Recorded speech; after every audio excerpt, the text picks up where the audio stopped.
The streetlights flickered, casting a long shadow behind Ethan as he fumbled with the keys to his apartment. The building was a tired brownstone in a part of the city everyone politely called transitional.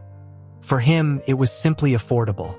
The weight of his worn backpack was a familiar pressure, a companion to the hollow ache of another 14-hour day split between lectures and the stockroom of a discount store. His past was a closed book, pages glued shut by the memory of his father's rage and the silence that followed his mother's disappearance. He'd left that all behind in a dusty Midwest town, choosing a coastal university as far as geography and student loans could take him. Survival was a daily calculation, leaving little room for reflection. His routine was a worn groove. Class, work, the cramped studio apartment, sleep, repeat. It was on one of these autopilot returns, the air tasting of exhaust and impending rain, that he saw the commotion outside the corner bodega. The owner, Mr. Gable, was gesturing angrily at a figure hunched by the dented newspaper box. It was a boy. He couldn't have been more than 15, but grime and defiance made his age ambiguous. He clutched a plastic-wrapped sandwich, his posture a tight coil of pride and desperation. Ethan's feet carried him forward before his mind could veto the decision. He paid for the sandwich with coins that felt too warm in his palm and steered the silent boy away from the neon-lit anger. Back in the cramped studio, under the unforgiving glare of the single bulb, the boy finally spoke. His name was Leo. He said it with a quiet formality that didn't match his dirty jeans. Questions about family were met with a stare so vacant it seemed to swallow the light. Ethan lit a cigarette, the smoke blurring the edges of the room and the edges of his own childhood reflection in the boy's guarded eyes. He couldn't keep him. Leo's manners, the careful way he spoke, hinted at a life Ethan could barely imagine.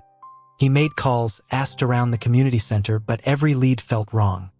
One night, buried in a haze of worry and nicotine, a small weight settled against him. Leo, half asleep, had wandered from the mattress on the floor and curled into Ethan's side on the sagging couch.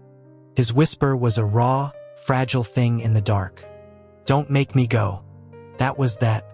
Leo stayed. Ethan worked more. He found old clothes for him, faded band t-shirts and jeans from a charity bin. Leo accepted them without comment. He claimed to have finished high school-level work through online courses, so while Ethan was gone, the boy filled the silence with library books and the quiet click of a second-hand laptop. Every evening, without fail, Ethan would turn the corner to see Leo perched on the front stoop, his face lighting up with a relief so pure it felt like a physical warmth. "You're back," he'd say, the words soft as a sigh, years compacted into a blur of striving. Ethan graduated, traded the stockroom for a cubicle in a gray office building. Leo somehow became a young man. He shot up, his shoulders broadening, the softness of adolescence hardening into sharp, elegant angles. Only his eyes remained unchanged when they found Ethan's, still holding that unsettling, brilliant focus. One evening, Leo met him at the door, his embrace immediate and all-encompassing. "Missed you," he murmured into the collar of Ethan's cheap work shirt. Ethan laughed, a nervous sound, and gently pushed at the solid weight of him. "You're not a kid anymore. No need for all that." Leo just made a discontented noise and followed him to the tiny kitchenette, his presence filling the space. Over a dinner of boxed pasta, Leo's voice was casually lethal. "You're too good for this city, Ethan. I wonder who'll finally realize it." The words hung in the air. Ethan looked up, but Leo was already focused on his plate, as if he'd merely commented on the weather. Later, after a shower, Ethan found Leo sprawled across the only bed, claiming most of it. The habit of sharing, born from necessity, had never been broken. "Took you forever," Leo grumbled, his voice thick with sleep. As Ethan lay down, Leo immediately pulled him back, tucking him against his chest with a possessiveness that felt new. "You're on the edge. Come here." Ethan's heart hammered against his ribs. "Leo," he managed, the name feeling strange on his tongue. I think we need to get you your own bed." The body behind him went very still. "Why?" The question was muffled by Ethan's shoulder. "This is fine." Ethan stared at the water stain on the ceiling, listening to the distant wail of a siren. He couldn't have said how much time passed before he felt Leo shift. A hand, hesitant at first, then deliberate, began tracing the line of his hip bone. Warm breath ghosted over his ear. "Please don't leave." The whispered confession was followed by the soft, unmistakable press of lips against the nape of his neck. Ethan froze, every muscle locked, regulating his breathing into the slow, deep rhythm of feigned sleep. After that, Ethan weaponized exhaustion. He volunteered for overtime, lingered at late-night diners, did anything to shorten the time in that apartment, under the weight of a truth he couldn't acknowledge. He bought a fold-out cot. Leo said nothing, just began sleeping on the old mattress, facing the wall, clutching the silly plush dog Ethan had given him for his 17th birthday. The fracture became a chasm. Then, one night, Ethan came home to darkness. No Leo drowsing on the couch, no plate left in the microwave. A cold unease slithered down his spine. He was bending to untie his shoes when arms seized him from behind. Leo held him so tightly Ethan could feel the frantic tremor in his hands. He asked what was wrong, his voice calm but his own hands shaking as he patted Leo's back. For a long time, Leo just held on, his breath coming in ragged gusts against Ethan's neck. Then the words, low and fractured, "Ethan Collins. Don't leave me. I'm begging you." He rarely used Ethan's full name. The last time had been when Ethan landed in the ER with stress-induced gastritis. The name was a weapon or a plea. Ethan couldn't answer. That night, they shared the old bed again, Leo's arms a desperate cage. Ethan didn't ask for explanations. The boy had always been an enigma, a puzzle piece from a different box. Leo's 18th birthday loomed. Ethan, distracted and anxious, finally asked him what he wanted. Leo studied him for a long, silent moment, then closed the distance between them. His fingers came up to trace the line of Ethan's brow. He said, the word simple and devastating. "I just want you. I want to lay you down on that bed and watch you come apart for me. You have no idea what it's been like. All these years, lying beside you. The you in my dreams is so much easier, so much softer. Why is the real you so cold to me now?" His voice dropped to a rough whisper. "Ethan, I'm losing my mind." Each sentence was a match struck in a room soaked in gasoline. Ethan tried to push away, to run, but Leo's strength was absolute. The heat of him was overwhelming, the kiss a conquest, a claim. As clever fingers slid beneath his waistband, Leo's voice was a dark promise against his skin. "Birthday gift. Give it to me, Ethan." Somehow, Ethan found the strength to shove him back, creating a few precious inches of space. He fled, the slam of the door echoing like a gunshot in the stale hallway. He walked for hours, the city's noise a meaningless roar. Finally, perched on a cold bench overlooking the chaotic river, he fumbled for a cigarette. His hands were trembling. His phone buzzed, not with a message from Leo, but with an elegant, impersonal email. It was from Eleanor Vance. The name meant nothing, but the content was clear. Leo was Leo Vance, heir to the Vance Holdings empire. Her son. His disappearance years ago had been the result of a custody dispute turned ugly, a kidnapping by a desperate former wife. Leo had escaped, vanished into the city's underbelly until Ethan found him. The email was courteous, expensively polite, and utterly final. It outlined Leo's birthright, the distraction of his current situation, and the bright future awaiting him back in his world. A world where the heir to a fortune could not be entangled with a man like Ethan Collins. A substantial sum was mentioned, a suggestion made about distance, about a fresh start abroad. The unspoken threat hummed beneath the flawless prose. The decision, he realized, had already been made for him. His resistance was a formality. Leo's future was a straight, gilded road. Ethan was a detour, a messy, impassable curve. In the stark, sanitized light of a hotel room, he read Leo's messages as they devolved from confusion to fear to a sharp, breathtaking pain. Where are you? Come home. I'll pretend. I can pretend. Please just talk to me. I miss you. She told me. I don't want it. I just want you. Where did you go? I can't find you. She says you took the money. You sold me. Don't want me. I hate you. He read each one, a masochist savoring the blade. He wanted to say he was sorry, to say don't hate me, but he also needed the hate. Hatred might cauterize the wound. At the airport gate, finger hovering over the block button, a final text appeared. When I find you, I'm going to ruin you. His hand jerked.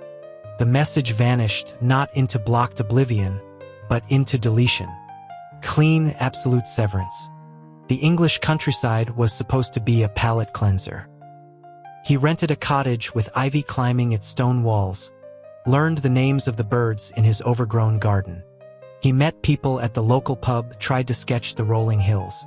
Liam, a boisterous university student with a mop of chestnut curls, adopted him as a project, dragging him to village fairs and badgering him to live a little. But the silence in the cottage was a living thing. He'd find himself pausing at his own door, expecting a sliver of light from within. He began to plant flowers by the doorstep. Lavender, rosemary, a stubborn climbing rose. He tended them with a quiet desperation, as if he could grow a new heart from the damp soil. One evening, Liam persuaded him to a pub in the next town over. The place was loud, crowded with a younger set, the air thick with bass and laughter. Liam shouted over the music, his face close. This is a bit of a scene, isn't it? Ethan finally yelled back, gesturing at the couples dancing nearby. Liam's smile faltered. He pulled Ethan to a quieter nook, his expression uncharacteristically serious. Ethan, he began, choosing his words with care. This kind of a spot for men who like men. Does that bother you? The penny dropped. Ethan took a step back, creating space. I'm sorry, Liam. I'm flattered. But my heart isn't available. Liam's face fell, but then a stubborn light entered his eyes. Is it him?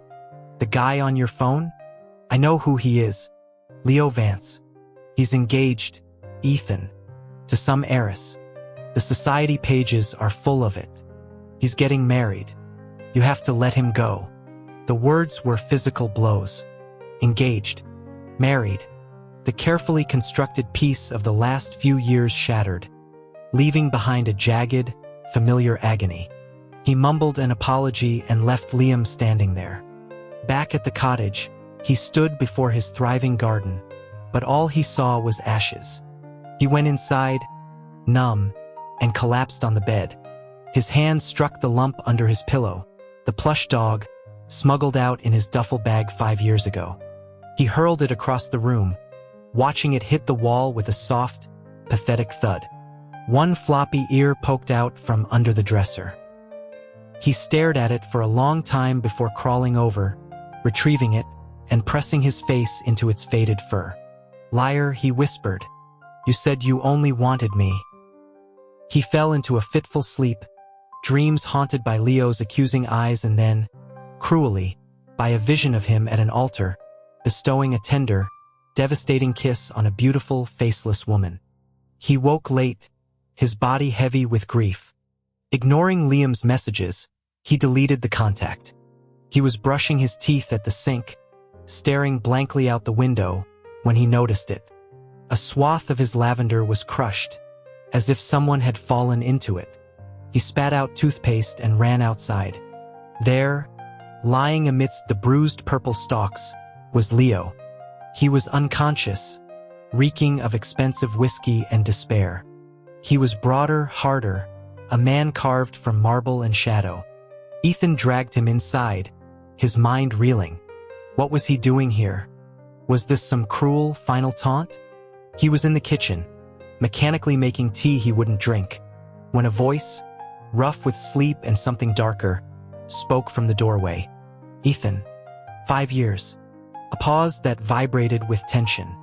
Found you. Ethan jumped, the spoon clattering into the sink. Strong arms turned him, pinned him against the counter. Leo loomed over him, his gaze a storm. Don't you have anything to say to me? Ethan's mouth was dry. He tried for flippancy, for distance. Congratulations. On the engagement. The sound Leo made was almost animal. He pulled Ethan into a brutal embrace, his voice a furious rasp against his ear. Ethan Collins, you are unbelievable. He hoisted Ethan over his shoulder, carrying him to the bedroom with a single-minded purpose. Deposited on the bed, Ethan could only watch as Leo stood over him, his expression black. In one hand, he held the plush dog. He looked from the toy to Ethan, something like raw agony breaking through the anger. You took it. You ran and you took this with you. Do you know how long I looked for this? Ethan, mute with shock, shook his head. Leo sat heavily on the edge of the bed, clutching the toy. He wasn't yelling. The anger seemed to drain out of him, leaving behind a profound, weary sadness. He pulled Ethan close, burying his face in his shoulder. I know why you left, he murmured, the words muffled. I pushed you. I don't blame you. I know you had no choice. God, I missed you. Why wouldn't you talk to me? Why wouldn't you tell me where you were? I looked everywhere. He drew a shaky breath. It's mine now. The company is secure. I can take care of us. I can take care of you. Please, come home with me. The dam broke. Ethan listened, tears soaking into Leo's shirt, as he spoke of the cold, calculating years, the loneliness that was a different flavor from Ethan's own. He spoke of waiting, of refusing to let go.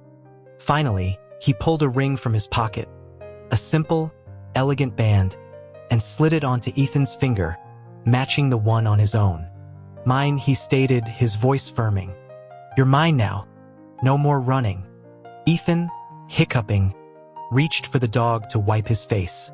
Leo snatched it away, handing him a tissue instead.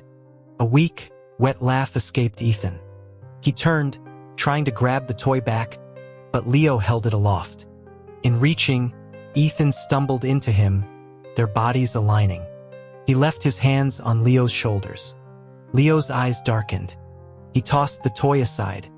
His hands found the hem of Ethan's shirt, sliding beneath, rediscovering the landscape of his ribs.